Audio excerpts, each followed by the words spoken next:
Almost every day is something different, is something new, something that we knew about from longer around. So there are lots of things for us to be concerned with. And we tend to put those things in front, and we don't always look at ourselves and what's going on with us. We look at our family, we look at our jobs, our community, but we don't always focus on ourselves. And sometimes we pay a price in terms of our health. So why do men ignore their health? That's our topic for this morning. A little bit of housekeeping. There's a bathroom down the hallway here. Anybody needs to use it. It says for women only. Other than pastor, there's no one up here this morning. So that's all room to do. You don't have to go downstairs. Yeah. Secondly, if per chance the fire alarm goes off, we need to exit this room, go to the right, and down the staircase to the close floor. Go down another landing, and there's an exit, a red door exit, and go out to Lincoln Avenue, and go wait, until we get the okay. Either someone in here will say that it's okay, or the fire department will come by and say it's all right. Are there any questions right now before we get started?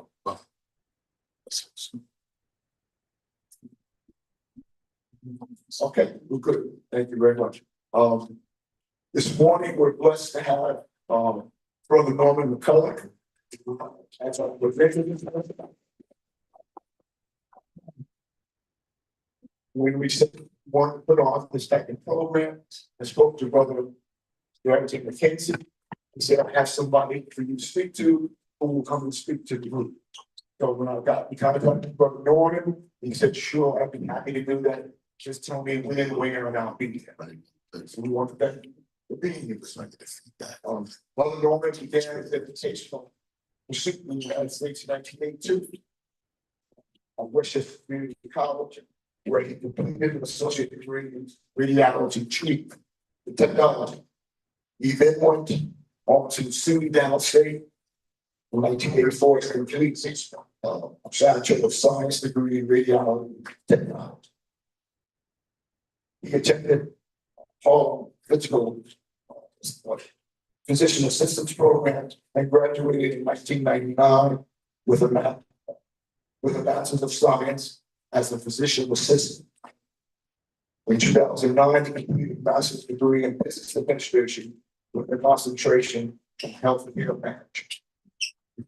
He has been a conference speaker at the New York State Society of Physician Assistants. Brother Norman worked 20 years as a physician assistant in the emergency department at Woodall Hospital in Brooklyn and retired in December 2020 from clinical practice. Currently, he is a part-time professor in the physician assistant program at SUNY downstate and is currently writing board review materials for upcoming physician assistant students. Before we bring Brother McCulloch up front, we'd like to get right in on the Reverend Frank.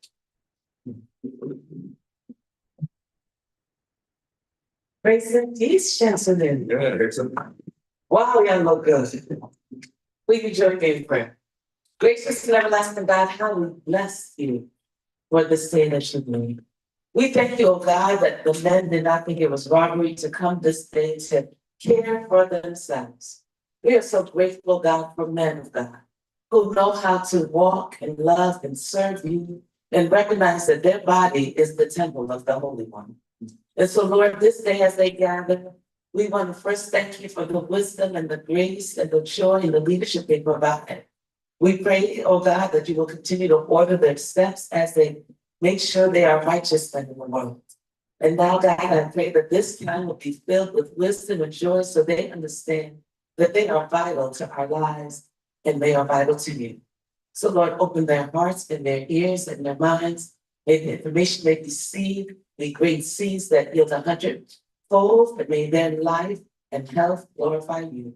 I pray this in your matchless name of Jesus. Amen. God bless you. Reverend Frank, people thank you for the Reverend Keisha Branch is the pastor and shepherd of us here at First United Methodist Church. And thank you for the leadership. Thank you.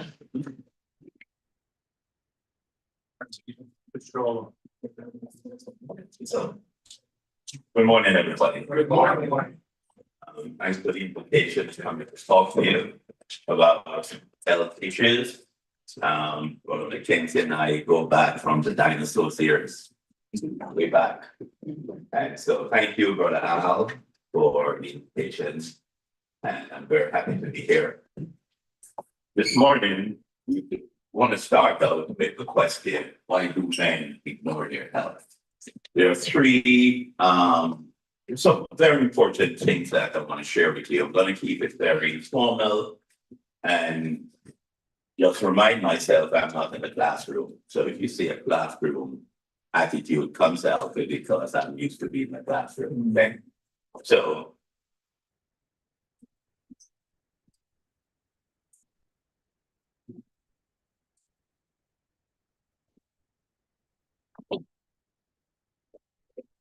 all right.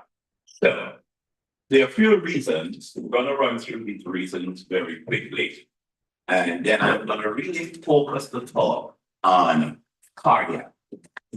Right? I'm really going to concentrate the talk on cardiac, but I'm going to give you reasons why men ignore their health. And also some screening issues that which we should be concerned about. So the masculine norm, that's one of the first thing.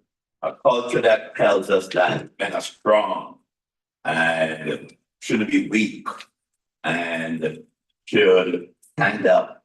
And so we can handle everything. We don't need the doctor to tell us anything. We can handle it. That's the culture, the underlying culture that it is pervasive. It's not written, but it's there, right? And it can have a negative impact. Then fear and discomfort, right? Fear, discomfort, fear as to wanting to know what may be wrong. So some people some men may think, it's okay. They don't want to know, but they have a suspicion that something may be wrong, but they don't want to know. So fear and discomfort. And one of the discomfort is one of the main one is they don't want a rectal exam. You know, I don't want to doctor examine me there, man. Right? That much of thing that this so fear and discomfort is another reason. The stigma around mental health, right?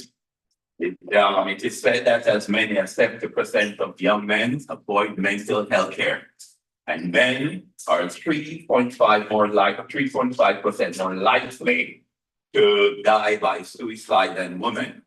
So there's a stigma where a man would say, I'm going to get some mental health care. I need someone to talk to. I need to share how I feel. See?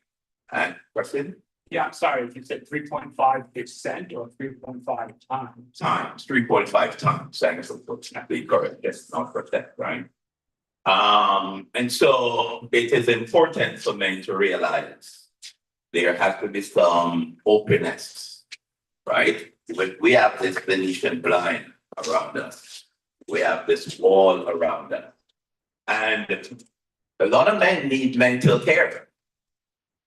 Mental care, it's not just for women, it's not just for children, but will they seek it? No, they won't. Right? Then low perceived need. They minimize the need for either mental care or physical care. And they will say, well, I'm okay. I'm okay. And they don't perceive that there is a danger. Okay? Low perceived need.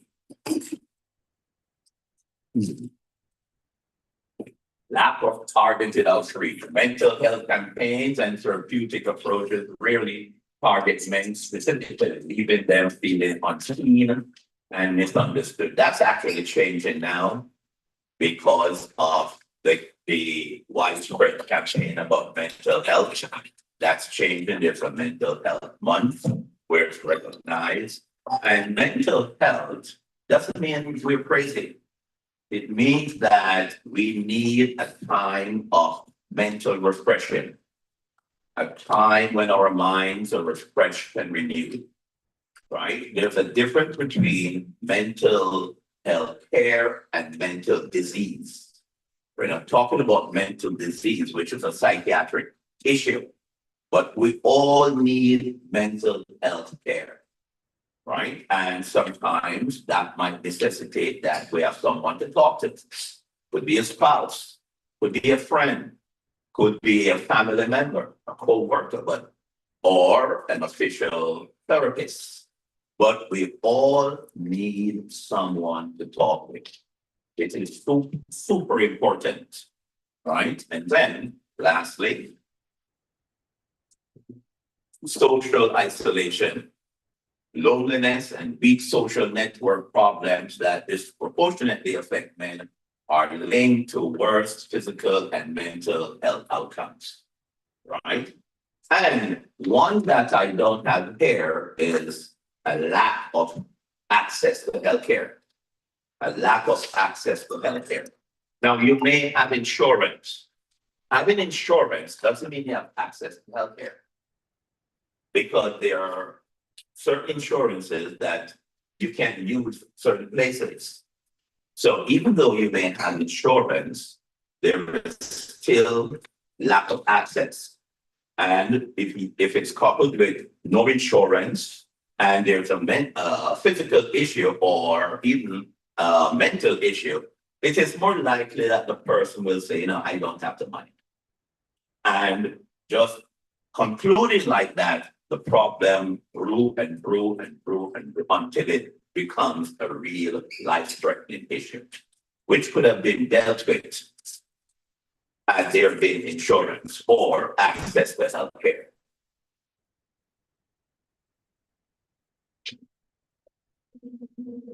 So we're going to talk quickly about some screening issues now, right?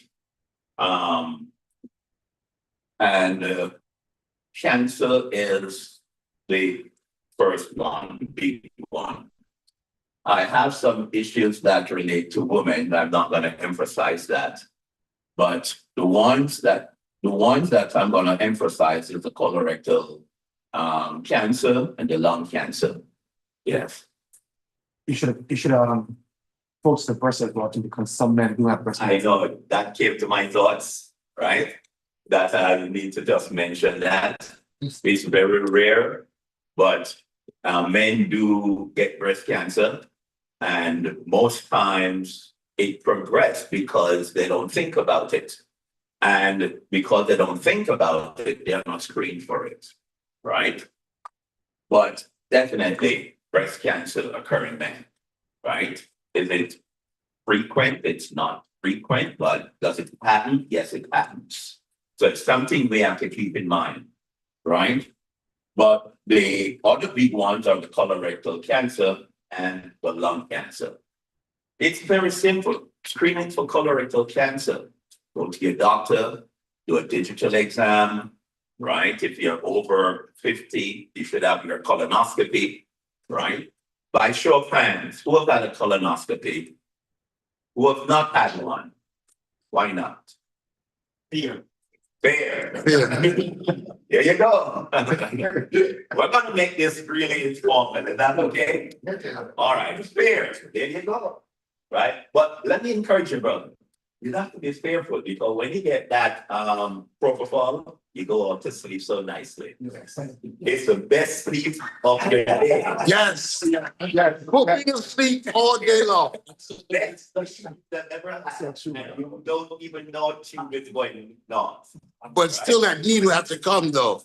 Sorry? But still the needle, that's my problem. Well, initially. I did, once I see a little small, that little small little needle, I'm in fear. I want to run out the door. I'm being honest. I have to. I understand. Oh my Let goodness. your wife go into you and hold your hands. I mean, the fearful even fact that the dentist and he can't do it. No?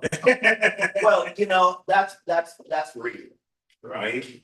And so, in a case like that, maybe you could, get some Benadryl or something, calm you down, relax you that they can do, but you need it.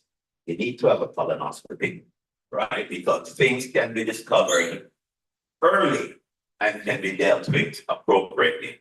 Delay can be life-threatening, right? And a lot of men have expired, right? And I guess before their time, if that's biblical, right? Before their time, which could have been prevented and certain things been discovered on time and dealt with appropriately, all right? Lung cancer, really, the screening is really a low dose chest x-ray. Low dose chest x-ray, CT of the chest, right? Very low dose. And if you're a smoker, particularly at above certain age, right? These days, everybody smoke, whether they're in the church or not, right? It's a matter of what they smoke also, okay? So everybody's smoking these days, okay? So I would suggest that if you have risk factors mean if you have a family member, first degree family member, mother, father, brother, sister with cancer, right? You should, and you're over 50, you should get a colonoscopy. Is vaping considered similar to smoking? Sorry, Vaping? it physiologically, it has the same end result physiologically, right? The process may be different, but physiologically, when those toxic fumes get to the cells, it's gonna have the same physiological effects, right? With smoking, you have the toxins gonna affect more so the walls of the mucosa and the trachea and the bronchioles and the alveoli.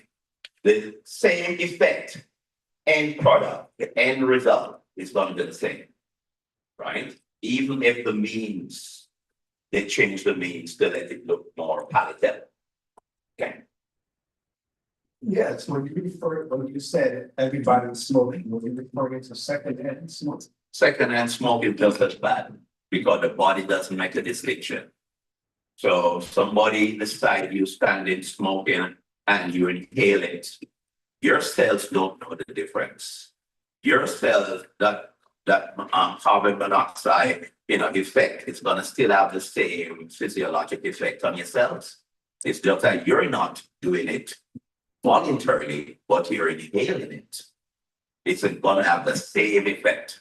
So it's a good thing when they ban smoking in certain public places, on the planes, in closed environment. If that was a good thing. Right? So the end result is gonna be the same. Okay? That is why early on I used to say smokers, I hope nobody gets offended, but smokers are the most selfish people on earth. That's mine. That's just my take. They come, they light up a cigarette beside you, and they blow it right on you. Now that has changed a little, and that has been modified a little, right? People are a little more conscientious. But in the past, you're in a closed environment, and they just light you up with that smoke, right? But wouldn't you say that smoking has gone down dramatically in our culture today? It has been substituted. So the tobacco itself, yes, vaping is now taking over, but we're gonna have the same effect. So the means might have changed, the effect remains the same, right? And that's just for industrial and monetary purposes. Okay, physiologically, the effect is the same. All right,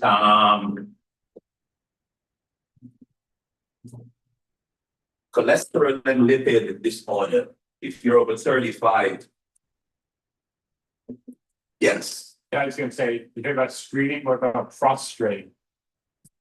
Yeah. come to that? The colorectal, well, the digital exam, right, for prostate. I should have included that, but the for prostate, see that, let me emphasize that. One of the screening, right, that's recommended, right, is the digital exam. Very simple. You go to your doctor, he puts or she puts her finger in the rectum, see for a prostate. If the finger goes in horizontally, that's good. If it goes up like this, it means that the prostate is probably large. Then they can do a PSA to see if the PSA is elevated. So now with an enlarged prostate and an elevated PSA, now other tests need to be considered. So screening, right? The digital exam doesn't indicate malignancy. And even an elevated PSA initially doesn't indicate malignancy, but it creates an alarm to further investigate to see if there's anything going on. It's a very simple test, right? Yeah.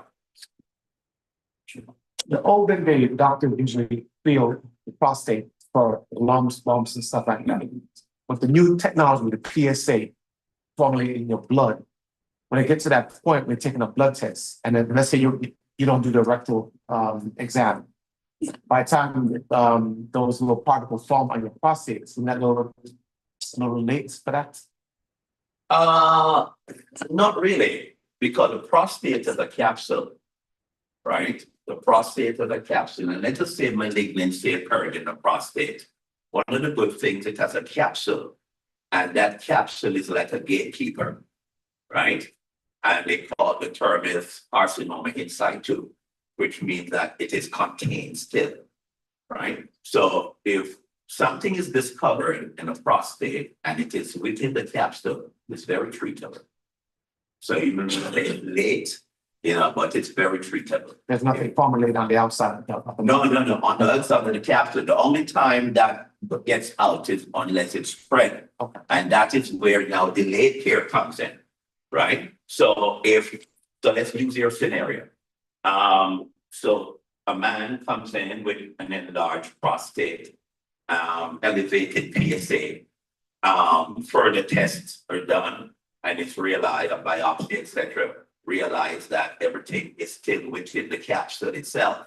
That's very treatable.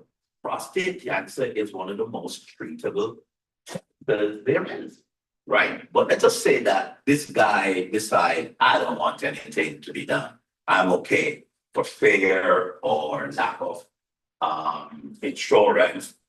And that now grows and migrates through the capsule. Now it gets into the pelvic area. Now it invades the nodes. It invades the bone. Now it gets into the bloodstream and starts to travel, which is now described as metastasis, right? So once it's in the capsule, it's controlled and it's very treatable. All right. So it is important now. You have to raise You can be proactive about getting your PSA tested when you do your regular blood test. I know I requested. You can ask the doctor. Ask all the friends that. You can ask the doctor to add it, right? You can ask the doctor to add that, especially if you have a family history, right? You definitely can ask the doctor, and if it's normal, you'd have to do it every time you go on a yearly basis, or even every 2 years. If the first one was normal, right? Now, the next thing is cholesterol and lipid disorder. Over 35 for women and over 30 for men, starting at 35 and women over 45. Lipid and cholesterol, what these are like particles. Think about what's the particles in a blood vessel that can build up, right? Build up. And when they build up, particularly around the small vessels in the heart, at some point they can cause problems. So we're going to emphasize that and talk more about that in a minute. But this relates to diet. How do we eat, right? got to change our diet. Got to change how we eat. Because to a great extent, we do ourselves in. Not the system. We do ourselves in. Right? By eating the stuff that will increase cholesterol and increase our risk factor. And it all boils down to risk factors. Risk factors. So elevated cholesterol is a risk factor, meaning that it sets us up for more bad outcome. That's a risk factor. Something that sets us up for bad outcome, right? Now, it is important. When last year your cholesterol checked? Who knows your cholesterol level? Good. All right. Who was not had a cholesterol check for over 2 years? 2 years? So you know your levels? I don't remember my level, but I know it was within the safe range when I got. Okay, all right. Under a year ago. Okay, good. So that needs to be checked and controlled. But there's a number. There's a number. If you want it to be under 200, you know, right? And there are different types of cholesterol. You have good cholesterol, the LDL, the LDL, right? Medication helps though, right? I'm currently on medication. Which one? I can't. Medicine? That's. Okay. So, you know, it helps lower the cholesterol. Nothing is without side effect, by the way. Correct. Right? But you have the good cholesterol, bad cholesterol. And you definitely, when you go back to your doctor, you want to make sure that your cholesterol level is within the right range, right? Now, when you go to your doctor, you need to take part of that visit. You need to be a part of that visit. Just don't go to the doctor and let he or she say anything and you don't partake. You have to be a part of that discussion. Yeah. So I'm just curious, how is the lipid and cholesterol or attached? You mentioned the cholesterol, but It's really under the category of fats, oh, okay, that's right? Everything comes under the great category of fat, and then you can break it down, Gotcha. right? The good one though is the high density lipoprotein, right? The high density HDL. That's the good guy. That's your friend. So if you're gonna have any elevation in cholesterol, you want the high density lipoprotein to be high, right? They say that it should be at least be above 40, 35, 40. If it drops below 30, then it's low, and that's a bad problem. All right. All right. Diabetes screening. This is something that's, you know, the system said pre-diabetes. In my mind, you either have it or you don't. But listen, the medical system, they have their own standards, but it's either a circle or it's not a circle, right? Now, your screening, right, and for the diabetes is important. Your doctor can screen you. Who have been screened for diabetes and everything is good? Hemoglobin A1C is good, perfect, right? Just It's borderline. if it's borderline, like so let's just say hemoglobin A1C is between 5 and 6.5, right? You're like edging on the border there. Right. Then you can actually lose weight. That's one thing. You can reduce your starch intake, right? You can exercise. So you want to do moderate exercise. You want to reduce your starch intake, right? And you want to lose the weight. Lose the weight. Weight is an enemy to the body, right? Remember in the old days, Al Capone was the number one enemy to the state. When weight is the number one enemy to the body, you'll be simply surprised what weight does to the body. And weight is not muscle mass we're talking about. We're talking about fat. Adipose tissue, fat. It's an enemy to the body. Right? Now, with diabetes, you have two types of diabetes. The type 1 and type 2. Type 1 is where there is no insulin production, right? From the pancreas. The pancreas just can't produce insulin. Those persons need insulin to be injected in them. Type 2 is where the pancreas is still producing some degree of insulin, but the body needs some help to get the insulin into the cells, right? And so whether you're type 1 or type 2, some of the measures of prevention or maintenance still apply. Okay, so if anyone is on insulin, you want to make sure you maintain your exercise. You want to make sure you decrease that adipose tissue because fat inhibits the distribution of insulin. If you're on insulin and you have excess fat, it's going to inhibit the distribution of that insulin. All right, very important. Okay. So if you're not diabetic, that's great.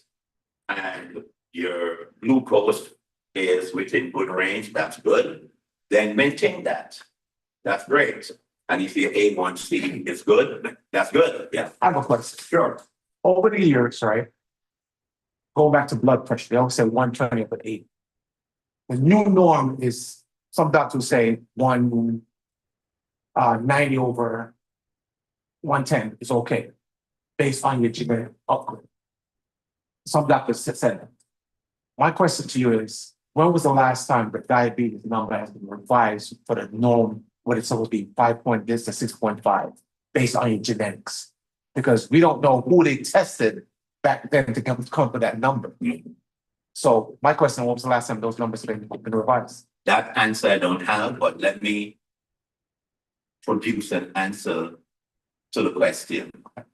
The A1C, right, elevated A1C, anything above 6.5 or 7 going up, they can see that correlates with certain physiological changes, right? So a person who have uncontrolled diabetes, elevated glucose, elevated A1C, are more likely to go into diabetic, what you call DKA, diabetic complications, right? Normal people who have a normal glucose level, normal A1C, is not just going to be like that, right? Even if a person with diabetes, if their glucose they go up to say 160 after eating a sugary meal, right? And the pancreas is working okay. Normally it metabolizes and comes down okay. A person now who has diabetes and uncontrolled diabetes with elevated A1C is more likely to move into that DKA status. DKA means diabetic ketoacidosis, right? Where the body can't handle it. So to answer your question, maybe they use the complications of elevated A1C as a guide. So if a person's A1C is up, there are certain complications that can be expected, right? Complications in the eye, complications in the heart, complications in the kidney. So studies have shown that if you control your sugar level, the effects of those complications decrease. Right? So I don't know if recent studies have done to revise the number per se, but one thing I know for sure is that if your diabetes is out of control, then eyes can be affected, heart can be affected, kidney can be affected, and brain can be affected. So they use those physiologic complications. All right, well, that's a good question. That's a question for the lab. Everyone's genetics are different. Absolutely. What you're studying to come up with that actual number itself. Yeah, but even though the genetics is different, the effect remains the same, right? What is the effect? The lack of insulin production, right? Correct. The lack of insulin production. And of course, type 1 diabetes is a genetic problem. Yes. right? It's an autoimmune problem. It means that antibodies are attacking the cells in the pancreas, and antibodies are causing the pancreas not to produce insulin. So that's genetics. Yeah. I'm type 2. Okay. Type 2. I just recently had a whole month. I'm one that fluctuate in the winter when I'm not as active as in the summer. So my numbers tend to in the winter be a little higher. And then when I'm walking in the summer, I'm playing a lot of golf and whatever sports I'm doing, it drops back down. Like you said, they've been changing the numbers. The goal has kept being dropped down. Like norm used to be six something, six whatever. And now it's dropped down to 5. And so, cause I was once told, when I did my blood work and everything, doctor said, according to my A1C at the time was 7.2. I should be testing at 200.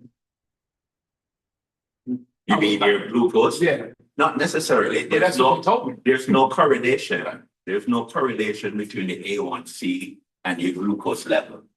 And I tell you why. Because the A1C, since you're pulling me into it, on the red blood cells, the red blood cells have certain markers on it. One of them is the A1C receptors, right? And that is why your A1C is tested every 3 months, every 4 months, because the red blood cell have a lifespan of 3 to 4 months, right? And on the outside of the red blood cell, the glucose attached to these receptors. So when they test your A1C, they're actually testing over a 3 to 4 month period, right? That's why it doesn't make sense. You go to your doctor every week for a blood test for A1C. It's useless, right? So you have to at least wait for 4 months for that set of red blood cells to die out, right? And then new red blood cells come up. And then on the receptors, A1C receptors, it can be tested to see if the accumulation of glucose on the receptors have decreased, right? So there's no correlation between A1C level and your glucose level. You can't say because you have a glucose level of 200, your A1C is going to be 7. No correlation, right? Because everyone metabolizes glucose differently. If you just had a sugary meal, your glucose level might be 160, 180. Doesn't mean that your A1C level is up. It's just that you're going to slowly metabolize that until it gets back down to below 140. Okay. Any more questions? Yeah. No cease. Okay. I could ask the question all day, but go ahead. If you have more. What is GMI? The new medication for. What is the GMI? Well, categorically speaking, these medications really tell the brain to decrease appetite. Categorically speaking, without going into physiological, technical issues, right? So when put all of these medication under one category, regardless of which manufacturer bring it out, the idea is that it tells the brain, the appetite center, it suppresses it. And as a result of suppressing it, you're gonna increase the metabolism of fat more. You're gonna use more of that for energy and daily function. So you're gonna burn all of that. You may lose some muscle mass also, right? And you lose weight. But it's not as if it's the medication itself making you lose the weight. It is changing your cerebral state, your view of food. It is changed. The change is here, right? The effect is here.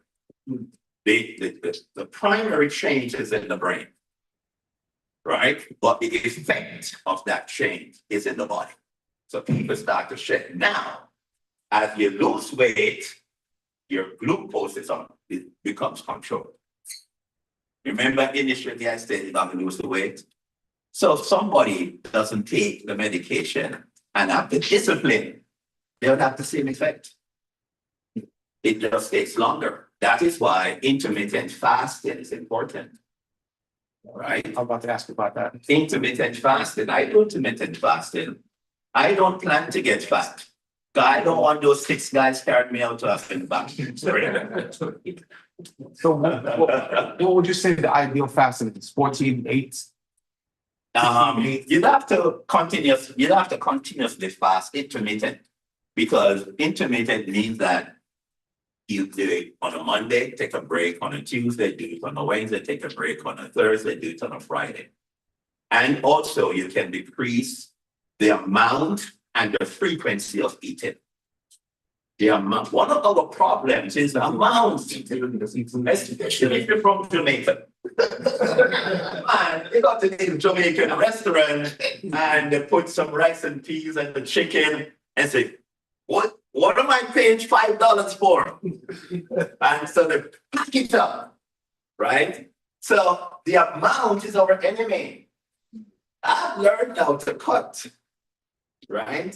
I do my intermittent fasting. I don't plan to put on back my weight, right? Intermittent fasting. Whether you want to do it Monday, you can start from 8 o'clock. If your last meal was, say, 7 o'clock Sunday night, right? Your body processed that within 4 hours. So by 12 o'clock, your stomach is empty, right? And so say 1 o'clock to 8 o'clock, you're really operating on an empty stomach. So you can really fast until even noon or even 4 o'clock that day, right? And it's very beneficial because your body needs energy. If the energy is not being pulled out of the GI tract by way of food that has been produced, broken down, it has to take it from somewhere. It's going to take it from the fat cells, right? Going to take it from that is why at some point earlier on, they had the fad about keto diet, remember that? Keto diet, whereby they say, eat no, don't eat any fat, nothing. Just go, vegetables, etc. Not even fruit, just vegetables. And the idea was that the body turns on itself, break down the fat, produce its own energy, and you lose weight. In the process, you're going to lose muscle too. It's inevitable, right? That is why we have to exercise. Okay? How many hours were you suggesting for that fasting? That's subjective to the person. It depends on, if you think you can go till 12 o'clock, that's fine. But from, say, when you wake up that morning, from 7 to 12, that's fine. Because you'd have actually been doing it from 12 midnight. If your last meal was, say, 7 o'clock the night before, because it takes around 4 hours for the stomach to empty, right?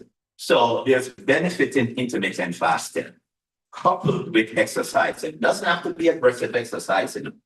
As long as the body is moving around, right? It's useful. So what I've learned with the fasting part of it is you give your body 8 hours to eat. The rest is fasting and exercise. So it's an 8-hour window that you normally have to eat within that time. So if you, like for me personally, I eat at 7 o'clock at night. That's good. I'll eat till the next day, like maybe 2, 3 o'clock the next day. That's good. But then you have a window that you eat and then you shut it down after that. That's all liquids. That's good. You see, and one of the things that you need to remember is that if you eat when you're hungry, you can't get fat. But that's it. If you eat when you're hungry, you can't get fat. We get fat because we're plugged. We feel the food and we can't resist. Yeah. It's not that we're hungry enough. We just see the food and say, man, that looks good. What you get there? I'm getting the curry chicken. What you get there? I'm getting the oxtail. And we're not hungry. But we just, and that's where the medication shuts off the brain. See? So you see the food, say, I don't know. Because you're on the medication, right? But if we had the discipline to shut it off, we would get the same effect like the medication without the side effects, right? A whole lot of side effects. Yeah.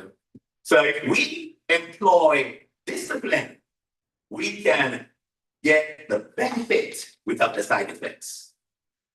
Right? Is there a natural alternative to the medicine than the medicine? Like Discipline. I mean, like, you know, what I'm saying that they say weeds and ginger and. lemon. You know, listen, moringa, right? Moringa has been told, has been studied. Simply as it sounds, ackee lowers your glucose. You check it, ackee lowers your glucose, but you gotta be very careful how you take it. Turmeric may have some benefit, but turmeric has the propensity to affect the liver. Stones. Right? Gotta be get very careful with the turmeric. Right? So right now, when I go home, I'm gonna eat some fish and rice, and maybe that's it for the day. Right? We have to be disciplined. If you're not disciplined, then you may need help to shut it off. But in shutting it off, there are side effects. Right? Yeah. There's also an old terminology. You may know this one. Very. You eat to live, and you live to They're both true. They're both true. And the platform that you put those two statements on is what is known as moderation. Moderation, right? Moderation. Okay.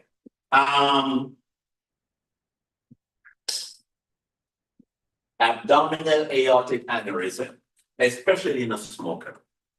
This is something that you can't tell if you have. An aneurysm is really when the blood vessel become like a balloon, right? And it can rupture. The screening is really an ultrasound in men 65 to 75, especially if you're smoked or you're a smoker. And it's very simple. The doctor orders it. The technician puts down the transfuse on your abdomen. It shows your aorta, if it's like a balloon or if it's normal caliber, right? If there's an aneurysm and you're a smoker, then based on the size, you probably will be monitored or further tests would be done. Okay?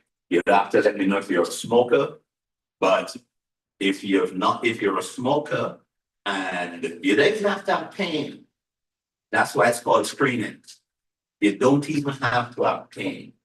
The problem with this is that persons who are high risk, like men who are smokers between the 65 and 75, they can just go in and don't even know if they have an aneurysm and it ruptures. Sudden death, right? This can happen in the brain, but more so we're talking abdominal aneurysm here, not the brain, right? And so it is important, if you know you have risk factors, smoking over 65, next time you go to your doctor, say, you know, doc, you know, order a sonogram for me. And he or she may say, why? So when I'm a smoker, I don't want to make sure my aorta is in the right size. That's it. Partake of the doctor's visit. Don't just go as a student and listen.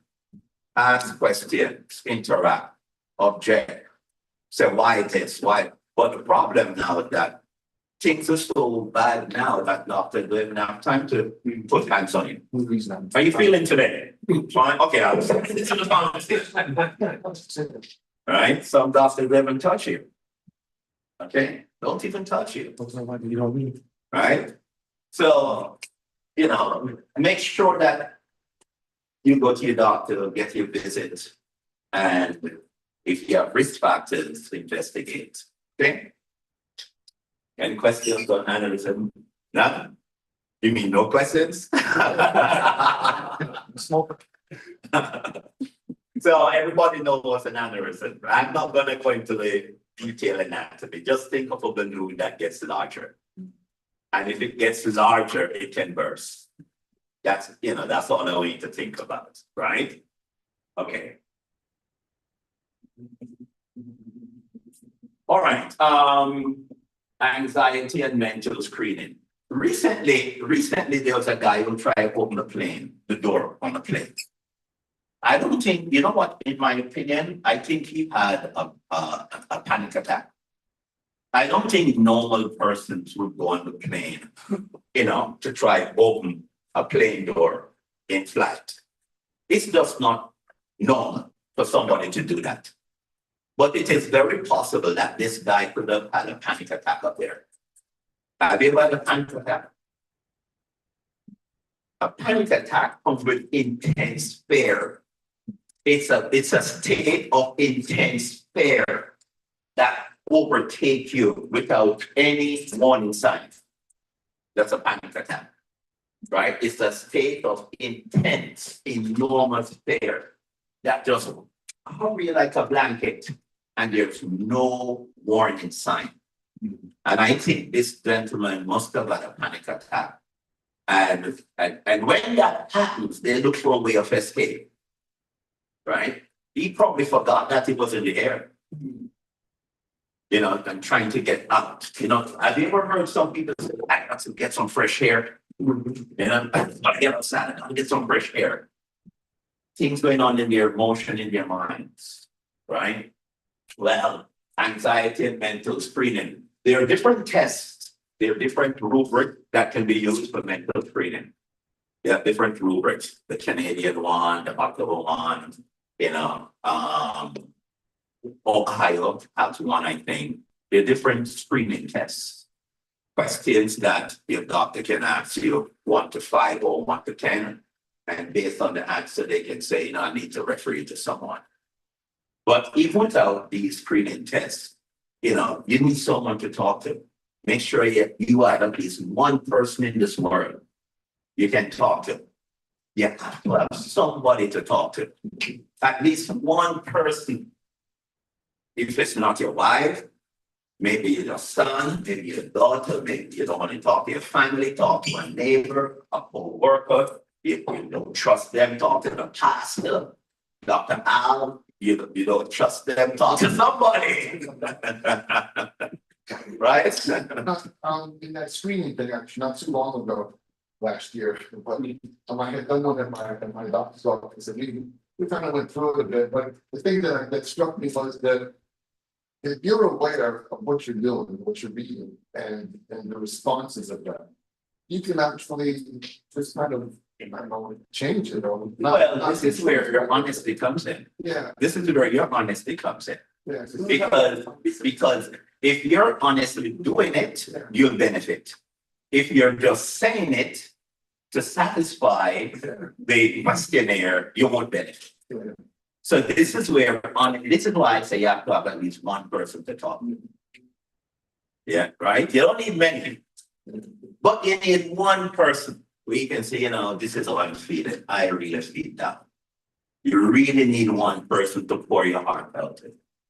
And I wouldn't suggest you stand up in the church and do it either. That's not the best place to do it.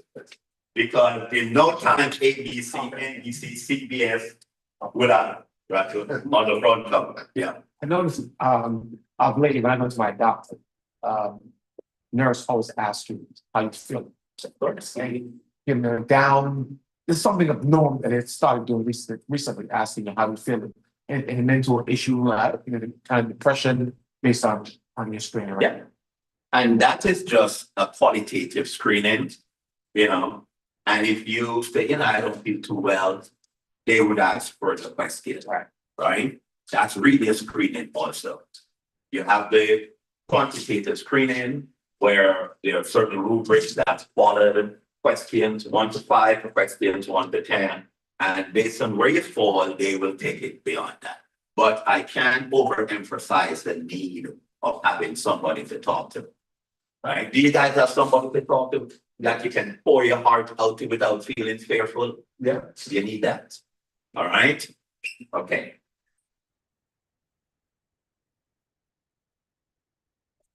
Let's see that out.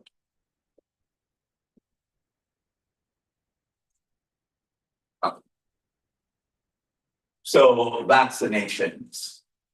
I'm up to date with all my vaccines. Right, your shingles, your pneumonia, right? Your the flu vaccine, your COVID, right? Now, wait a minute now, wait a minute now, wait a minute now. Everyone will have their different opinion on vaccine. That's okay. Right? If you're over 65, you should get your vaccines. Now, if you don't, that's up to you. That's fine. But it's free. Go to the pharmacy, right? Your neighborhood pharmacy. I don't know if your neighborhood pharmacy does it. My neighborhood pharmacy offers it. Right? Go to your pharmacy and get your vaccine. It's free. It works, especially if you're over 65 like I am. Right? Get your vaccines because it prevents now. Vaccine can have bad outcome also. Yes. Right? The downside of vaccine is that some people might react to it.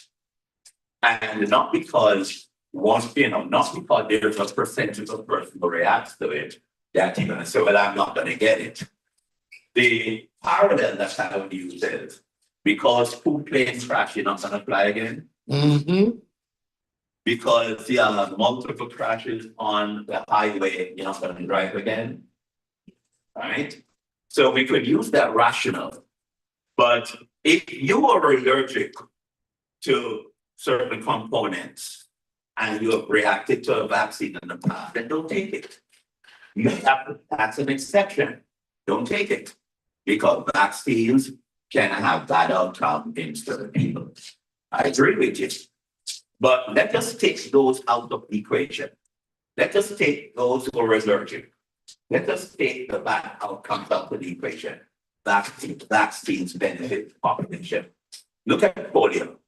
Polio was brought under control because of vaccines, right? Brought under control because of vaccines. Okay, mumps, right? The MMR brought under control because of the vaccines. Yeah. A lot of times when they tell you and you're allergic to something, you don't know what it's Same particularly eggs. Yeah. Right? So if you're allergic and you have had a bad outcome, don't take it. That's just common sense. When they ask me, I said, I'm usually not allergic to anything that I know, but I don't know what's the system. But when in a case like that, if you do take it and have a reaction, take a note, write it down, and so next time you can say, oh, I had reactions and it lingered for so many days. Right? Now you can have a documentation that you had a reaction.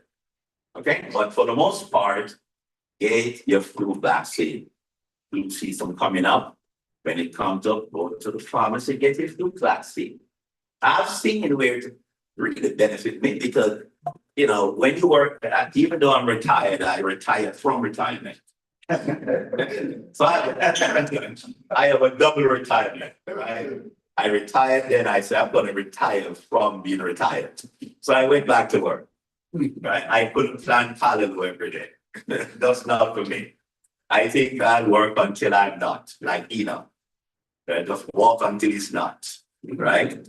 But so I go back and work in the ER, and it has benefited me, I see where cold symptoms would have hit the body hard, and the body is fighting it, and it's a shorter duration, right? So get your vaccines. Yeah, when you go to your local pharmacy, ask them if they offer these vaccines, and keep a record annually, right? There's no reason not to do it.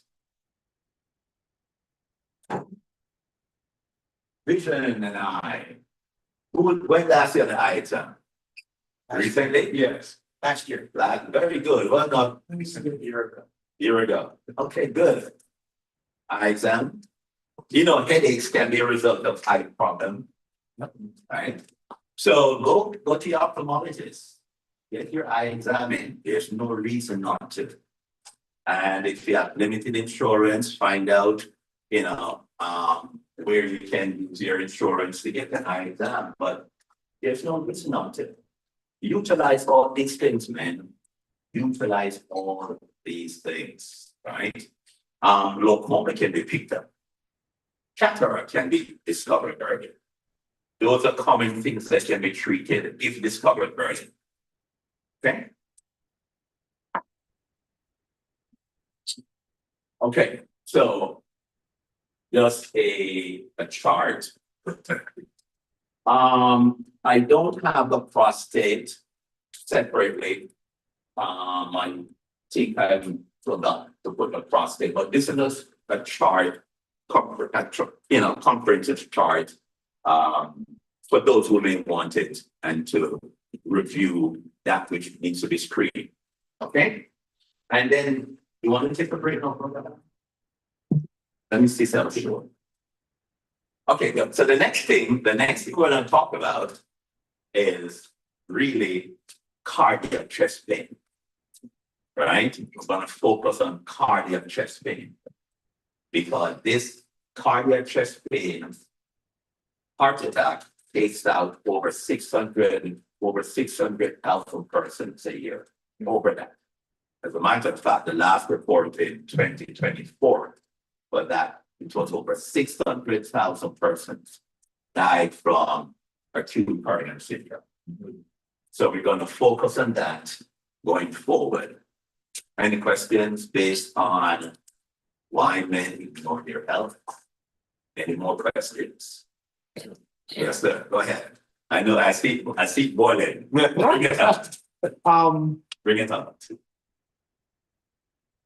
How important is it for men to take a baby aspirin? We're going to talk about that. We're going to talk about that, right? So get some coffee, some tea, and we're going to come and we're going to talk about that, and we're going to emphasize the value of carrying aspirin on it. Okay? All right. Question.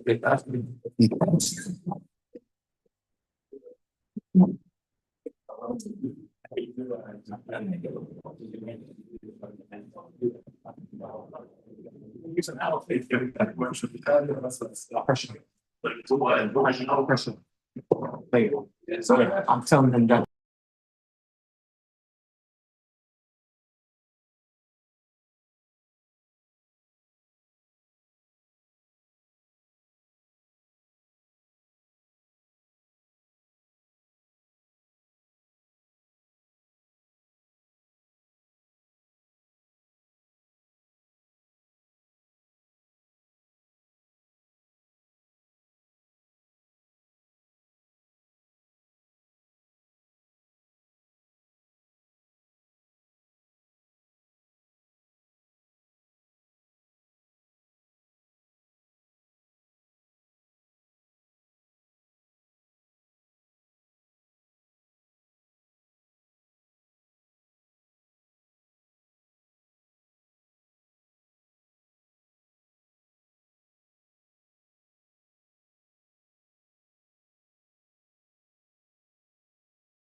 cardiac chest pain, which is a huge trunk of the medical concern in America.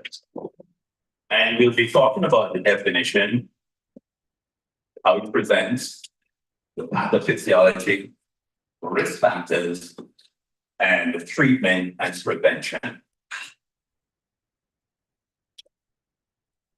And some of these we talked about in terms of screening, but the big killers are in coronary artery disease, hypertension, stroke, diabetes, cancer, and obesity. These are the big killers. And some of these are preventable, right? Or we can delay it. We can do our part. Okay. Hold on 1 second. There you go. Thank you. So, cardiac chest pain. Why is it described as cardiac chest pain? It's described as cardiac chest pain because you can have chest pain that's not cardiac, right? For example, if it's happening on the skin, it could be shingles. If it's happening in the lungs, it could be pneumonia. If it's happening in the trachea, it could be tracheitis. If it's happening in the esophagus, it's esophagitis. If it's happening in the stomach, it could be GERD reflux that presents as cardiac chest pain, right? So not all chest pain is cardiac. In other words, not all chest pain is from the heart. There are other reasons why we can have chest pain that's not from the heart. The type of chest pain we're going to be talking about is chest pain that is from the heart. Then you can also have musculoskeletal pain, right? One of the distinctions between musculoskeletal pain and cardiac chest pain is that musculoskeletal pain is reproducible.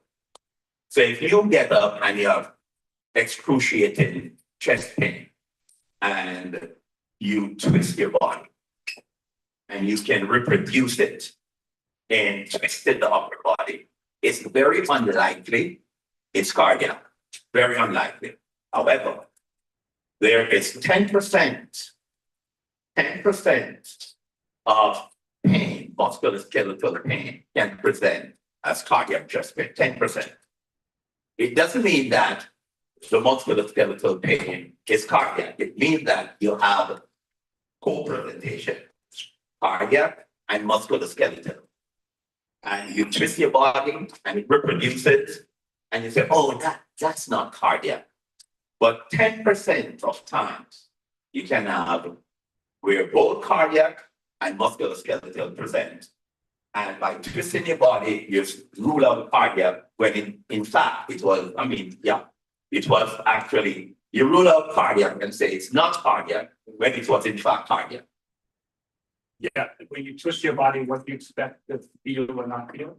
Yes, when you twist your body, if it's musculoskeletal, you're gonna have to produce something. It's called reproducible, right? It comes back. You feel it again. You feel it again. Because, and when you press on your chest wall, you feel it again. It is impossible to reproduce cardiac chest pain by palpating the chest wall. Impossible, right? So if I can palpate your chest wall and you say, oh, that hurts, that's not cardiac. However, there is an however. However, there's 10% of cases where they both can present. And by my palpating, I say, oh, this is not cardiac. But it is indeed cardiac because there's an underlying cardiac occurring at the same time. Get it? You gotta be careful. That's why you have to take a very good history. You gotta ask more questions, right? So that's a distinction I want to make, very important. So cardiac chest pain is described as angina. Angina, right? Angina. Angina is chest pain or discomfort caused by reduced blood flow to the heart muscles. As you know that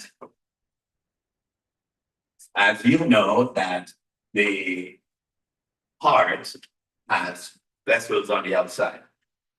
The heart needs its own blood, need blood supply just like the body, right? And the heart has its own blood supply, and the blood supply to the heart, the walls of the heart, the muscles of the heart, is known as the coronary vessels. When that big vessel, the aorta, comes out the heart, there are two other vessels that comes off the aorta, the big vessel, and it supplies the muscles of the heart. And those vessels are known as your coronary arteries. There are two major ones, the right coronary and the left coronary. Those are the two guys you need to respect. They have kept us alive these many years, right? And going back to the screening, cholesterol, right? We have abused these vessels by the things we eat, by the smoking we do, because things build up in these vessels, and they're small vessels. So you can imagine that if they were polluted, they're going to manifest, and it's going to manifest as angina. So angina is when the circulation to the muscles, angina is when the circulation to the muscles is compromised. The way God set this thing up is, God set this thing up in a way that muscles need oxygen. Oxygen is carried to the muscles by blood. When there is no blood flow, there is no oxygen delivery. And when there's no oxygen delivery to the muscles, you and I interpret that as pain. The fancy term is ischemia. If ischemia is allowed to progress, it becomes infarction. So move from pain, which is the absence of oxygen, to infarction, which is cell death. So the longer there is a starvation of oxygen, is the more likely the cells will die. And that's a heart attack. Right? Okay. So here are your two big vessels, the left and right coronaries coming off the aorta. And so this is really what happens. You want the healthy artery, the one on top, you want your artery to be open nicely. But because of bad eating habits, bad lifestyle, over time, cholesterol deposit builds up, it builds up, it builds up until you totally occlude it. And that's when a heart attack occurs, right? So that is why we're going to talk about what do we look for and how can we give ourselves some time to get to the hospital if 911 is not nearby.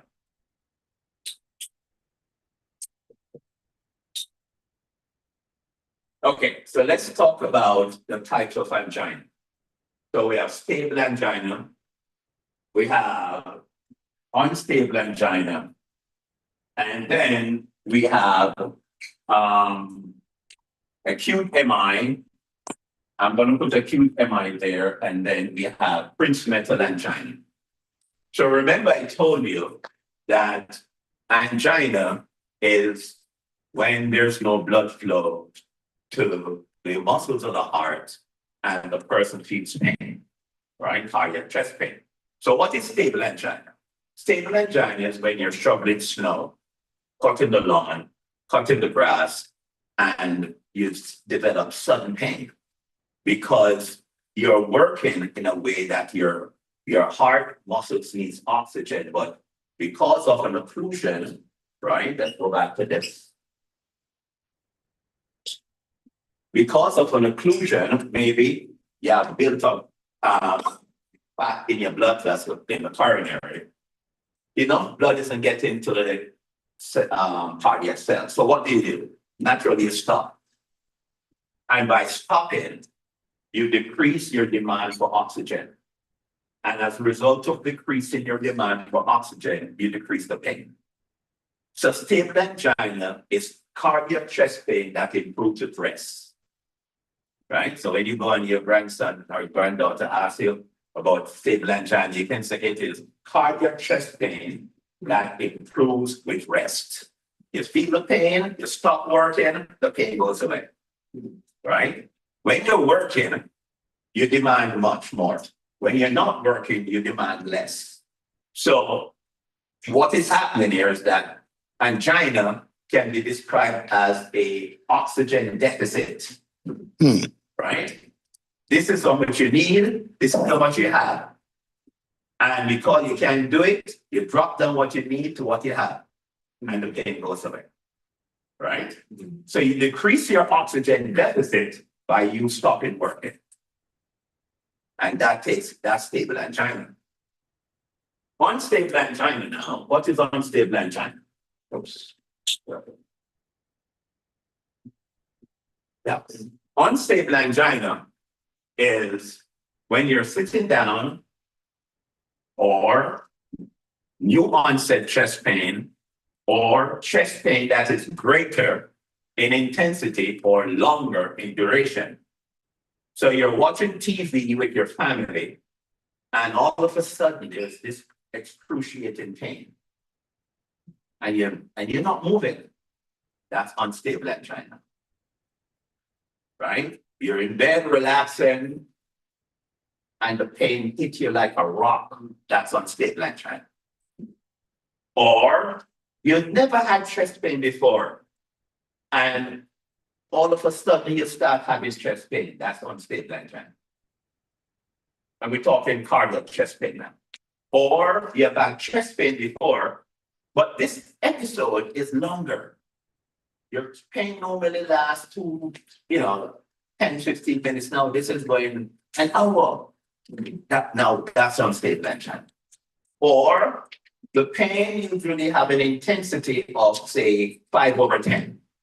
Now it's 9/10. That's unstable angina. So the definition of unstable angina is new onset chest pain at rest, chest pain that is longer in duration, and chest pain that is greater in intensity. What causes that? Unstable angina is definitely an indication of coronary occlusion. It has nothing to do with activity. It has nothing to do with demand. It is telling you that something is wrong with your coronary arteries. That's a red flag. Because most likely it's going to progress to an MI, which is a myocardial infarction, a heart attack. The next type of chest pain is what is known as principal angina, right? Or vasospasm. Vasospasm, right? This occurs early in the morning, right? Normally people associate it with sex, but it occurs early in the morning, anywhere after midnight, right? And it occurs at rest also. But what's happening is not necessarily due to a decreased flow, but it's due to spasm. Have you ever had a Charlie horse? If you have ever had a Charlie horse, think of a Charlie horse happening to your vessel. Right? The same effect you have in your muscle, think of that in your vessel. So when that happens in your blood vessel, it narrows down the blood vessel and it decreases blood flow to the muscles and you grab your chest. Right? Now it's not an MI, but if it doesn't resolve within a reasonable time, it can progress. Right? So you have the stable angina, the unstable angina, and the vasospastic angina or principal angina, which is due to coronary spasm. Then you have what is known as myocardial infarction, MI, a heart attack. The guy in the street knows it as a heart attack, right? Heart attack, that's the street term. The medical term is myocardial infarction. And pretty much when your cardiac cells start to die, you release certain enzymes, which is known as troponin. And when you go to the hospital, two things they'll do first is do an EKG to see if the EKG shows any changes And if it doesn't show any change, doesn't mean that you still can't have a heart attack. They do blood tests to test for your troponin. Because when cardiac cells start to die, troponin, which is a substance within the cells, is released. And it becomes elevated in your blood. So that is the scheme of cardiac chest pain now.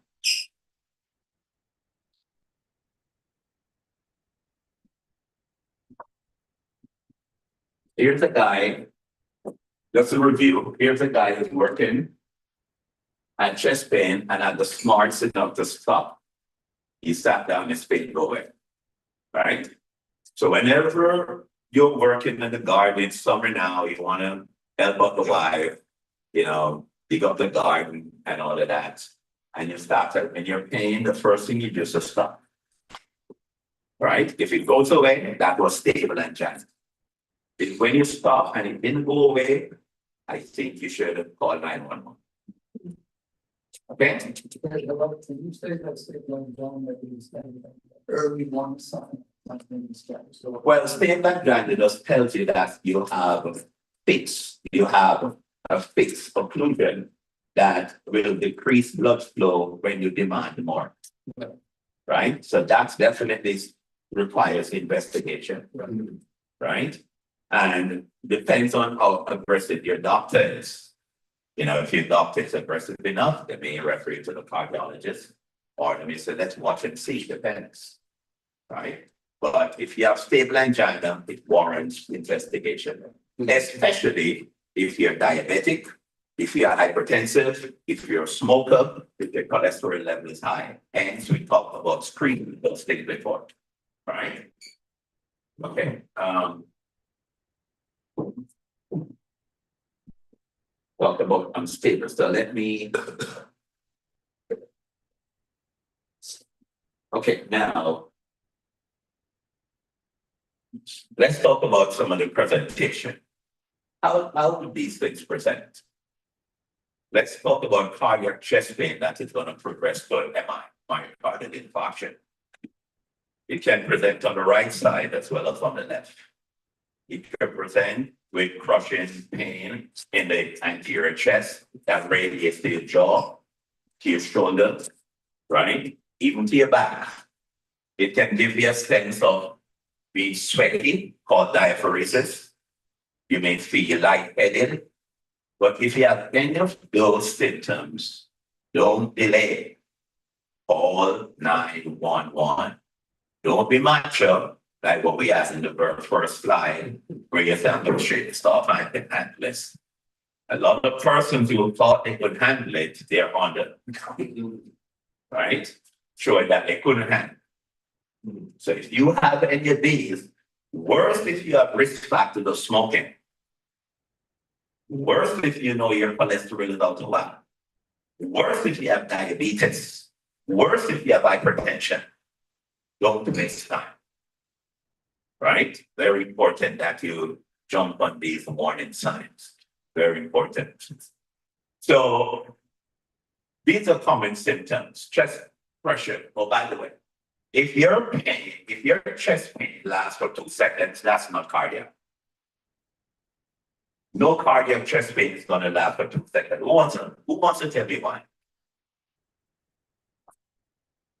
You're not going to have ischemia for 2 seconds. Ischemia means that there's a lack of blood supply to the muscles, and the muscles are now oxygen starved. And because they are oxygen starved, you're feeling that chest pain.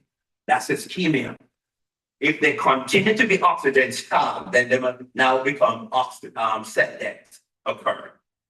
So ischemia is never going to be 2 to 3 seconds. So if you tell your doctor, oh, this is how long you have the pain? And you say, oh, 2 to 3 seconds, that's not cardiac. Right? It is anything else except cardiac. Right? And remember, reproducible pain is not always musculoskeletal. What percentage of cardiac can present as musculoskeletal? 10%. 10%. Right? So those are the 2 takeaways you want to keep in mind. When you feel it and you twist yourself and you say, reproduce. Don't just fall in that pattern and say, oh, this is musculoskeletal, because it can occur, musculoskeletal can occur along with cardiac in 10% of the cases. You want to be very careful with that, okay? Especially if you have risk factors. And what are the risk factors? Smoking, diabetes, hypertension, elevated cholesterol. You want to be very careful. And age. You want to be very, very careful. All right. Cardiac pain can present in at least two groups of persons in a very atypical manner. It can present in diabetic patients in an atypical manner, which means that they can have a heart attack and don't know. Right? No pain. No pain. Because diabetes has the propensity of causing the nerve to go dead. Right? And when you have that type of neuropathy, just as a person who have extreme diabetes, they put their hand in fire and don't feel it. Right?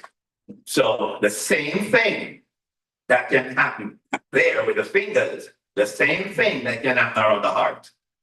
They're having a heart attack, they're not feeling it. That's a very atypical presentation. Then you have, it can also present in women in a very atypical manner. So if your wife says to you, you know, I don't feel so well, take it seriously. Right? Don't just say, oh, the food you had last night. No, take it seriously. Right? And it can also present in a very atypical manner in elderly persons, person over 75. Okay? So these are the things you want to keep in mind. Now,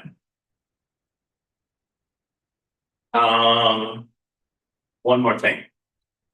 Question: can somebody have belly pain and have a heart attack? That's a question for you. What do you say over here? Can somebody have belly pain and it's a heart attack? Yes, that would be right. What do you think? Yeah, belly pain with a heart attack. I would say yes. You say yes? Yes. The only yes, okay. And the answer is yes. How can you have belly pain and it's a heart attack? Because you can have what is known as inferior wall MI. The heart is not a nice shaped Valentine heart as we see it. The heart is on an axis where the right side of the heart is more anterior. The left side of the heart is more posterior. So the right heart mostly sits right on the diaphragm, right? The inferior aspect of the heart sits on the diaphragm. And so a person can have what is known as epigastric pain. And the only thing they present with is epigastric discomfort and some chest discomfort. Nothing significant. Some nausea, some vomiting, and it's an inferior wall MI. So a person with inferior wall MI can present with epigastric pain, especially if they're elderly.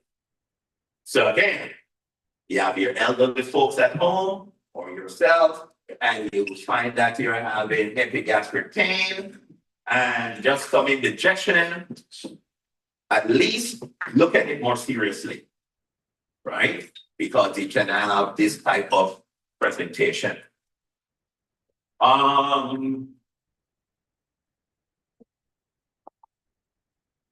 Okay.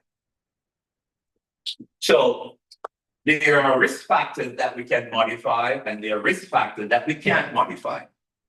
We can't change our age. Right? Even if I could change my age, I don't want to be young again. I'm closer to the exit. I want to get to that exit. Right? I don't think any of you want to go back to youthfulness in this generation. I don't think so. So we can't change our age, right? And we can't change our family history. If you know that there's a strong family history of coronary artery disease in your family, pay attention to your health, right? You know, mother, father, brother, sister died from a heart attack. You know, we're not talking from grandfather who died at 90, right? Okay, we're talking mother, father, brother, sister that died below age 50, right? From coronary artery disease. That's more positive and that's more significant. Modifiable risk factors also. Now, let's control the smoking if you smoke. Lower the cholesterol. Keep your blood pressure under control. Just to the point that you said, 1 year, the association came out with a blood pressure range of 140/90. I remember that year. And there was a clamor. You know, I don't know. Remember, these are men who come up with these things. Life is controlled by a small group of men who make decisions for the masses. Right? Everything is controlled. Okay? You and I are recipients of what they have decided. But that was soon retracted. Right? And it's back to like 130/80. Right? It's back thereabout. Okay? So but control the blood pressure. Who has the blood pressure machine at home? I do. Do you use it every day? Nope, Every day you should use it. I don't use it every day. Especially when you eat that jerk pork and jerk chicken.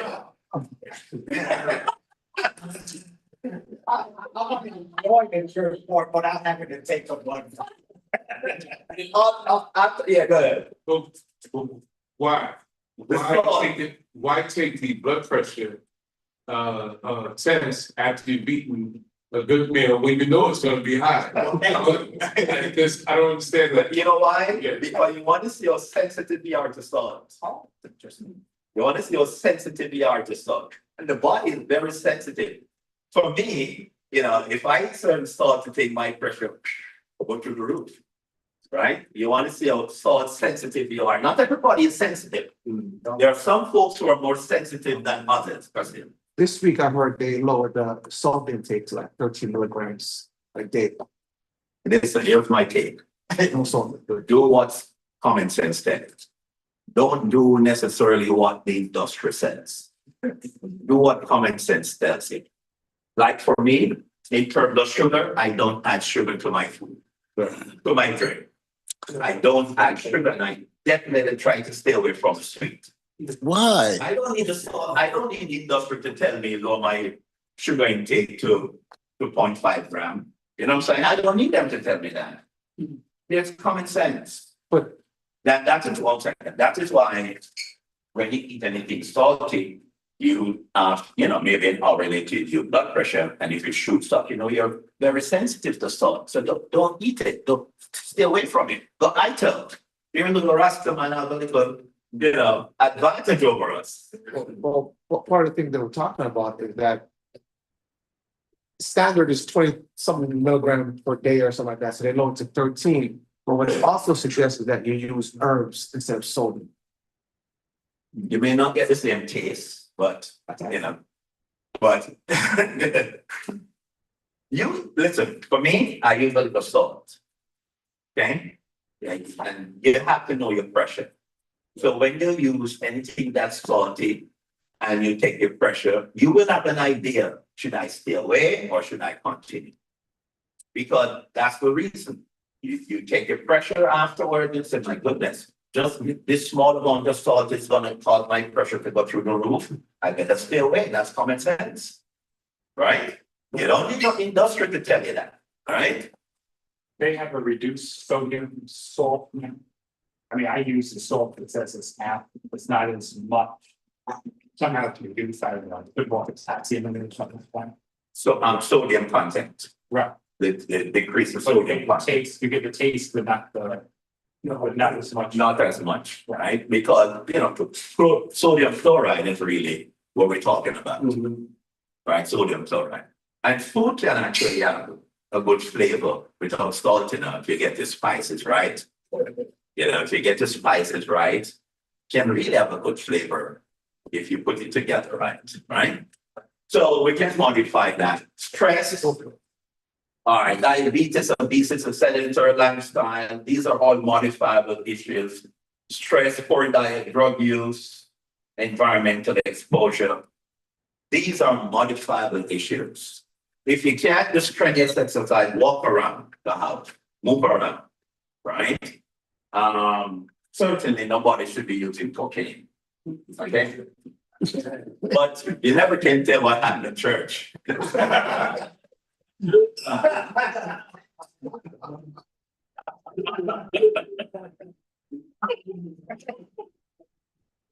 Listen, you never can tell what goes on in church.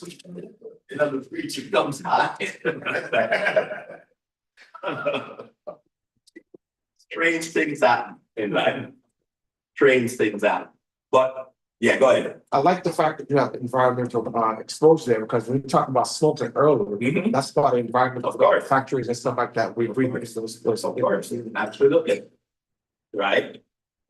The moment we leave our houses, we are exposed. Right? The moment we leave the house, that's why we have to pray every day for God's protection upon us. The moment we leave the house, right? But there are things we can do to at least to slow down our exit. And there are things we can do to make the journey to the exit more pleasant. Right? We'd have to give up. Okay? Okay, so what can we do? Because certainly we can medicate ourselves as if we have a heart attack. That's why we go to the hospital, right? Yeah. We're not expected to do that. But there are certain things we can do in the event that we have cardiac chest fails. One of the things is to carry a bottle of aspirin with us. Right? Now, aspirin inhibits platelets. Platelets are guys that cause the blood to sort of slow down, and it's a part of it, not the clotting factor, but it clumps together and can cause things to move slow. When we use aspirin, baby aspirin, 81 milligram, it inhibits platelets from clumping together. So let's go back to the coronary. Remember that those small vessels are on the heart? In the event that there's a clot, platelets are going to be there, right? Platelets like clots, where clots are. And by taking an aspirin, you prevent the platelets from clumping together to worsen it. So you're giving yourself some time to get to the hospital. Every one of you should have a bottle of aspirin on you as of today. So when you leave here, you keep a bottle of baby aspirin in your pocket. That's right, in your pocket. You got a whole bottle. You got a bottle. A bottle? I said bottle. I said bottles? You get one bottle. Well, why don't you take out two and just keep in your piece of foil paper? Yeah, I do, actually. Yeah. But a few, but you said like a bottle. Well, I say a bottle because you want to keep it on a daily basis. That's quite a bit of acid. Well, put it this way, carry an aspirin with you when you leave your house. Right? Carry an aspirin with you. For example, I have my mental with me. This is like a steroid that when I have a reaction, I just take one. It works for me. And because I know it works for me, I don't leave out my home without it. So I have a mental and Benadryl here.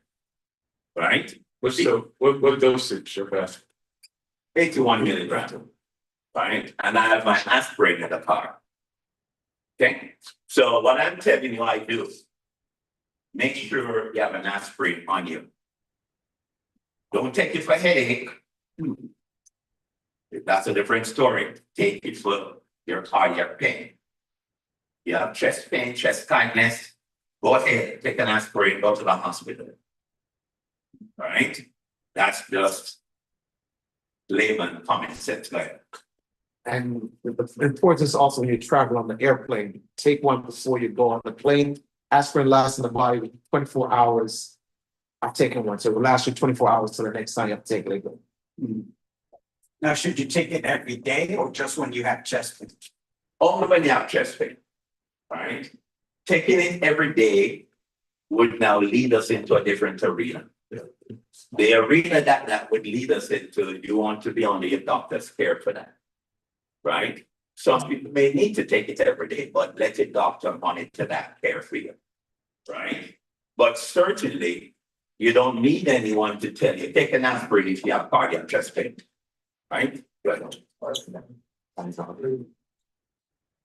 Why not just, and you're listening on the time, that's the stuff they can do, like, you know. Got it. All right, so let's talk about nitro. It's activated the nutritions. So if men are on Viagra, if you're taking Viagra and you take nitro, then it's where you call the undertaker before. Hold up, what happened? If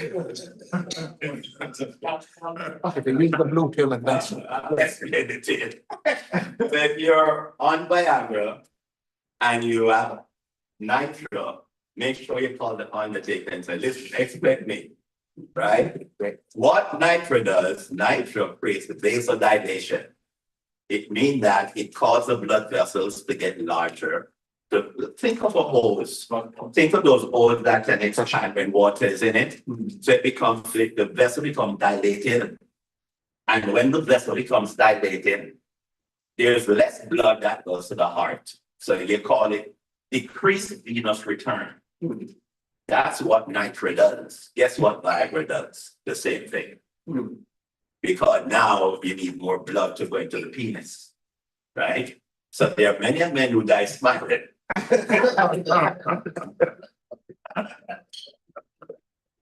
So I'm sorry, excuse my English. That's okay, bro. What is back in Bushman? I have no idea what that is. What is, okay. Oh my. Okay. Sorry. So nitroglycerin is a form of a type of medication that is used for coronary artery disease. Is it useful? Absolutely. Can it cause harm? Yes. So it depends, right? So when should it not be used? It should not be used in right-sided MI or inferior wall MI. But you and I don't know that, right? We don't know if somebody having a heart attack, if it's right-sided or inferior wall, we don't know that. So we say, put a nitro under your tongue. Will it help? Yes. How does it help? Okay, this is how it helps. So for me here now, somebody's having chest pain, which is cardiac chest pain, right? And remember I told you that the chest pain was due to oxygen deficit, right? This is the amount of oxygen that is supplied. This is the amount that's required, right? So when you give nitro, it causes less blood to go back to the heart, right? If less blood goes back to the heart, guess what? The heart works less. And by working less, you bring down the work of the heart to the level of what is there. So nitro decreases the chest pain by decreasing the oxygen deficit, by decreasing venous return, right? It's a very good medication for chest pain, for cardiac chest pain. Absolutely. But used in the wrong context, the undertaker gonna say, well, more work. Right? Used in the wrong context, it can be devastating. So do not use nitro with Viagra. You didn't plant it, right?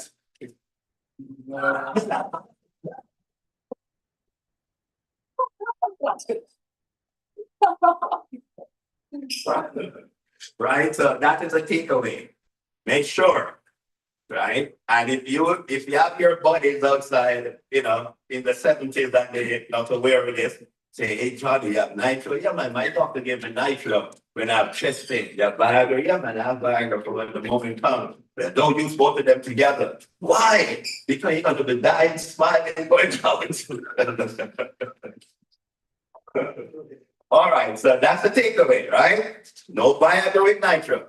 Very important. Okay. But so keep an aspirin on you. Very important. Keep an aspirin on you. It will give you enough time to get to the hospital and they can do the appropriate workup, right? Let's see. Okay. Has anyone had an angioplasty or angiogram? Anyone has had an angiogram? I've had an angiogram in the past to make sure I had some serious chest pain. And of course, my boss arranged it. And so I got an angiogram. Coroner was okay. But if you have an angiogram, it can show where you have maybe one vessel occlusion or two vessel occlusion, and then they do what is called either a stent and angioplasty, where they break up the clot and put a stent. That's why I have. Stent, okay, two. All right, so you have strict instructions, right? And you have a card with you. Yeah. You have a card. I'm not moving, but they gave me phone. Yeah, so you should keep it with you at all times. So, At all times. You know why? In the event that you have to be taken to the hospital for any reason, they can see which coronaries was occluded and where you have your stents. So make sure. And you're on your aspirin daily. they put me on blood thinner, Okay, but I have to get on because I got a surgery coming up. okay, all right. To stop it for a second. So what's your weight and what's your diet? Yeah, exactly. Okay, I got diabetes, I've been watching that too. you have to. Yeah. Okay, so when angioplasty with stent fails, then you go to cabbage. And cabbage is the guy where they have to open you, or and do open heart surgery. Remember how Clinton changed when he had his surgery? You saw his, it changed. He wasn't that vibrant looking guy, the stress on the body. Well, that was Monica Lewinsky that gave the stress. Well, I can't comment on that. You don't put that out on YouTube. I gotta be careful. You can redact that. All right, any questions, guys? So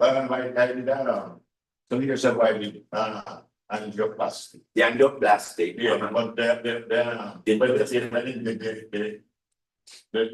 the second dietary, not blockage relative, they are procedure. The selling for some backing, and it goes through, and watching the TV. There was no blockage. Okay, good. That's, So they didn't do an angioplasty then, they do an angiogram, a coronary angiogram, right? they did from the groin. Oh, that's not angioplasty. No, angioplasty is when you do the coronary angiogram, right? And if there's a occlusion or a clot, they can do angioplasty when they break it up, right? So if you didn't have anything to break up, then angioplasty would not be needed, right? So angioplasty is when the coronary angio has been done. They say, oh, Mark has a clot there, let's break it up. And they now deploy the medication to break it up. That's the angioplastic, right? But if you have constriction or stenosis, they probably put a stent to hold and keep it patent. But you did have the angiogram, but there was no need for angioplasty to break up anything. It was a clean study, right? All right.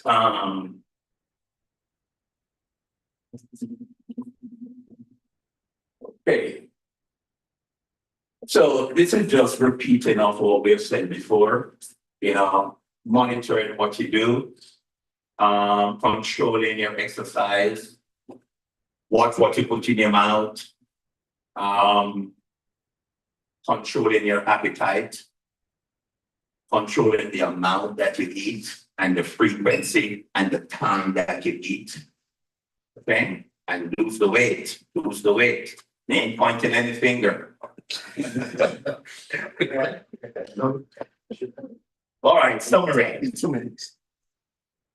So angina is a warning sign of heart disease. Make sure you're leaving this today knowing that now. All right, multiple types exist, each with unique causes and presentation. Early recognition and management are key to preventing complications like heart attack. And I think that's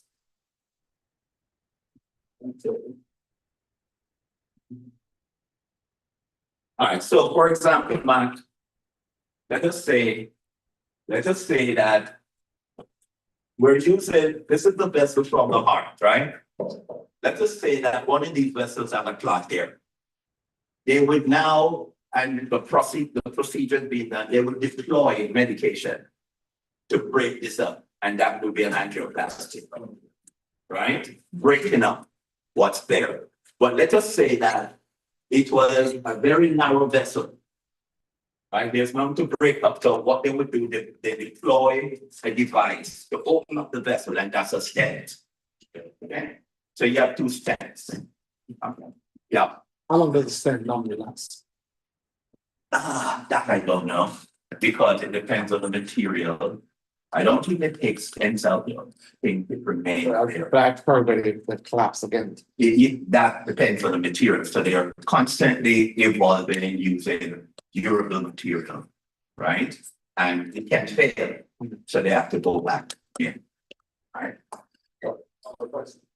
If you have a lot in the department, they could be able to class, they did what, the department was no, the department was still. No, I think it's all. It was all, Yeah. vacation was all. Yeah. TPA. Right? You know your body produces TPA, but not in the amount that will dissolve glass. It's the plasminogen. I forgot the definition. But TPA, small TPA, you know, our body produces it. Right. And it breaks up glass.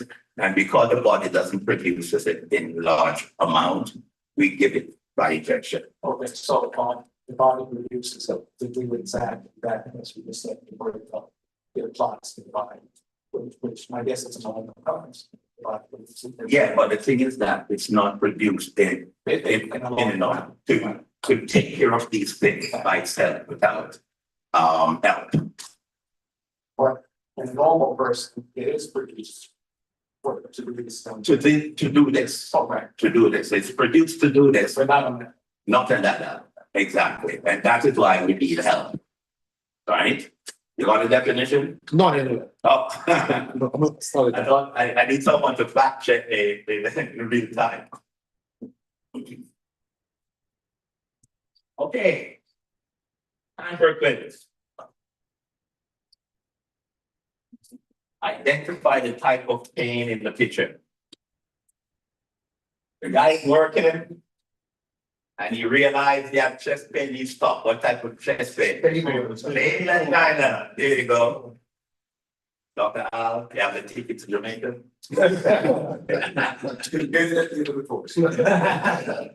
Chest pain while sitting down. What type of angina? Unstable angina. Chest pain while at rest, 12 o'clock in the night. You're screwed.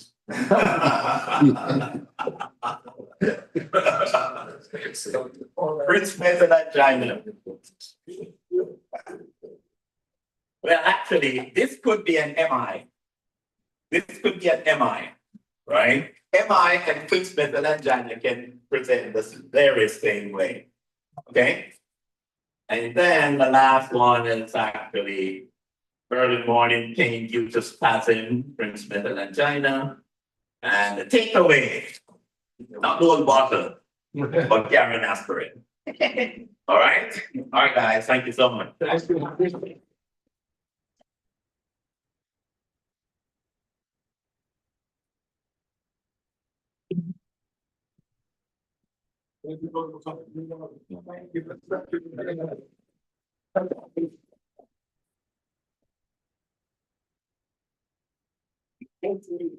We got more to take away. That we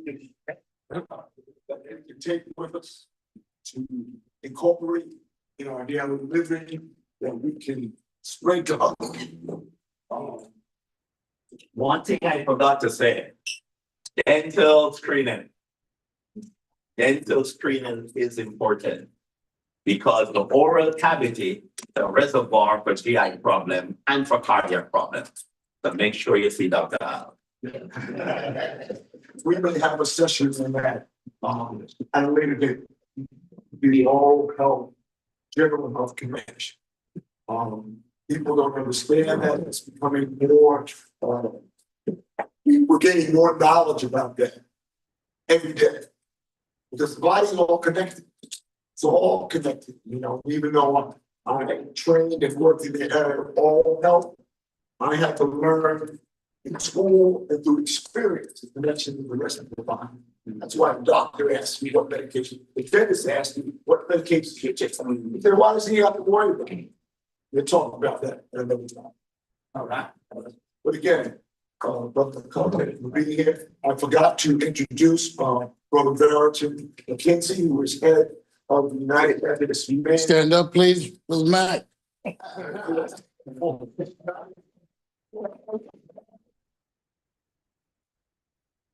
You have a word to want to explain? Come up front, please. Thank you. No camera. That's why. One second. You had to put it out. Yes, gentlemen, good afternoon. As you've heard, my name is Becton McKenzie, and I'm the president for the annual conference of United Methodist Men. What I'd like for you to do today is to join the annual conference. Every Sunday afternoon, we have what is called the Power of Prayer. It's from 2 to 4 p.m. every Sunday. And if you the number, I did not bring any, the Scott, brother, boarding, carrying any with him. It's on the conference calendar. It's on the conference call. Every Sunday, yes, 2 to 4. You need to get his number now, one, so I can give you the number. It's not only men, Everyone. women from different denominations join us. We have people from Barbados who join us. We have from Jamaica who joined us. We have from Trinidad. I'm in the process now. We're getting a gentleman from Central Africa join us on our power prayer every Sunday afternoon, where we do we have Bible studies, and as the word studies praying. A lot of praying and Bible studies. All right. And please, I'm going to ask you all, whenever there's anything that is happening in the conference, I will just ask that it be sent out in the weekly, monthly newsletter. Please check the newsletter, and you'll see where we are having meetings. We had one of these lectures already with one at the conference center, and it's, I must say, the only persons apart from Wakefield Grace was Mount Vernon Reverend Dr. Allen.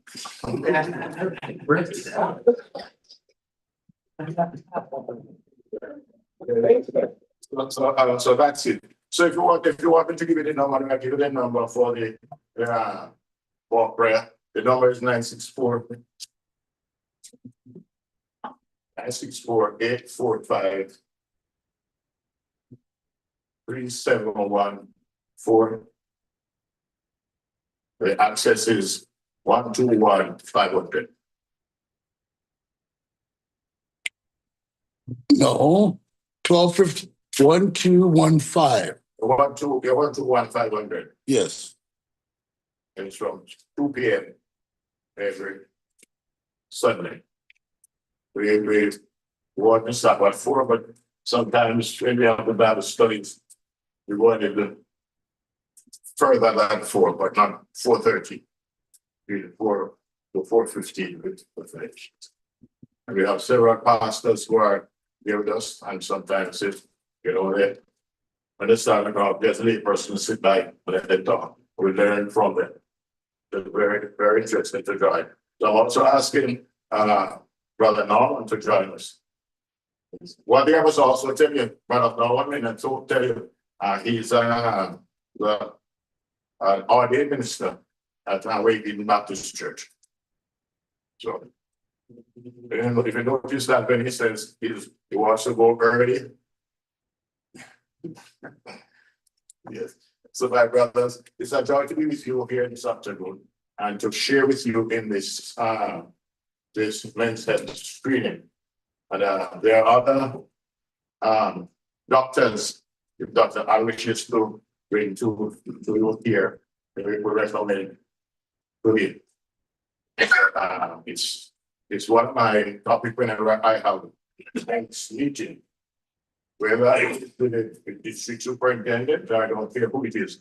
I always tell them as the conference president, I'm not only thinking of men up there, spiritual health, but also up there, physical health.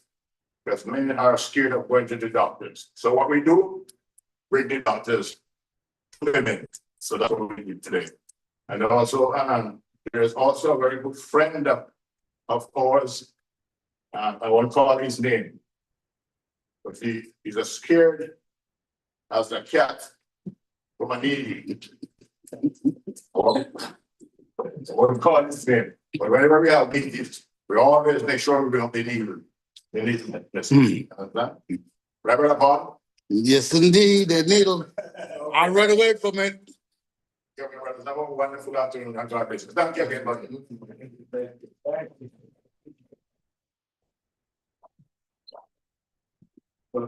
Excellent presentation. Can I ask, Mr. Costa to step forward to the monitor? Oh, no.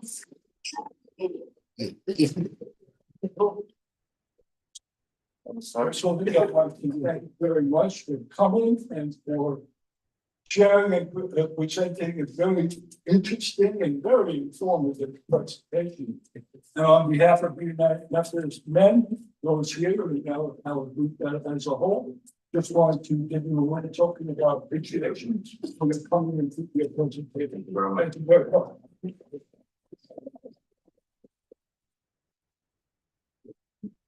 Just before we let everybody go home, we have some flyers on the table with registry, which tells you about Father's Day service, which is being presented by the United Methodist Men.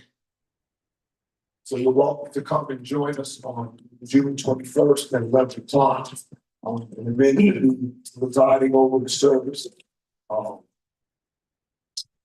Our guest speaker this year is Brother Henry Wilson. And we'll be assured of a great message on that particular day. So if there are any other questions right now that we can address? What is number two? What is number two? The next session that we're gonna have like this, Yes. we're gonna plan that. The men's group will plan that, and hopefully before the end of the year, we can get something together. Well, I just want to say thank you, Dr. Howard, for putting all this together.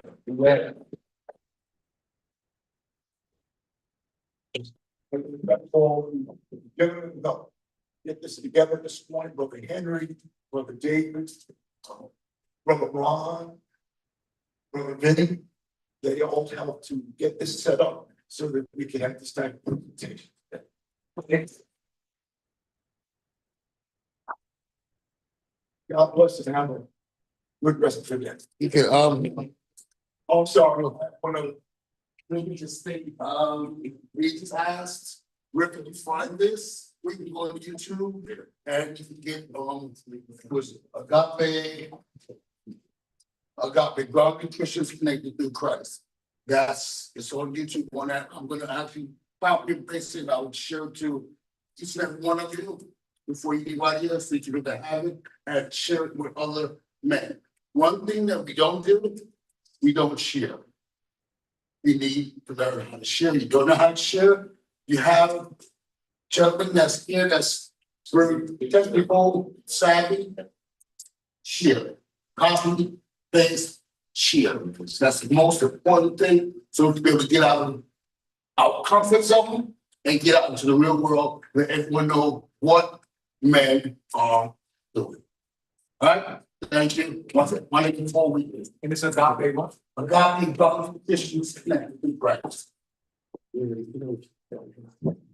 want to thank Brother for coming in this morning. It's an unexpected blessing. He's there to report it. We get to look at it.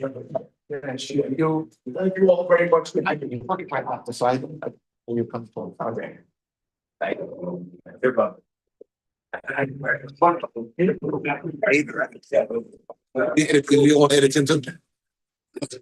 We're good at editing.